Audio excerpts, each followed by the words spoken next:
शदीद बारिशें और शदीद बर्फबारी शुरू होने जा रही है। मंजियां अंदर कर लें और तैयारियां शुरू कर लें। दोस्तों, 16 जनवरी से मुल्क में बुलंद पहाड़ों की तरफ से मगरिबी हवाओं का एक कमज़ोर सिलसिला दाखिल होगा। ये सिलसिला हर गुजरते दिन के साथ शिद्दत पकड़ता जाएगा, हत्ता कि 20 जनवरी को ये अपने उरूज पर पहुंच जाएगा। 16 जनवरी से गिलगित, दयामर, स्कर्दू, हुंजा, कश्मीर, वादी नीलम, मुजफ्फराबाद, बाग और बालाई केपीके में चित्राल, दीर, सवात, कालाम, शांगला, मानसहरा, एबटाबाद, कोहिस्तान, हरीपुर में बारिश और हल्की बर्फबारी शुरू हो जाएगी।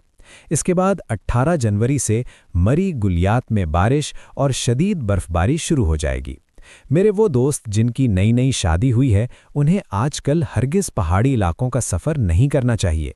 घर में रहें, बेगम के हाथ के पकौड़े खाएं और ज़िंदगी एंजॉय करें। पंजाब, सिंध और बलूचिस्तान के मौसम की खबरें अगली वीडियो में दूंगा। मुझे सब्सक्राइब कर लीजिएगा। ख़ास तौर पर कुमारे ज़रूर सब्सक्राइब करें। मौसम की खबरें और शादी के चुटकुले जारी रहेंगे। Love you all.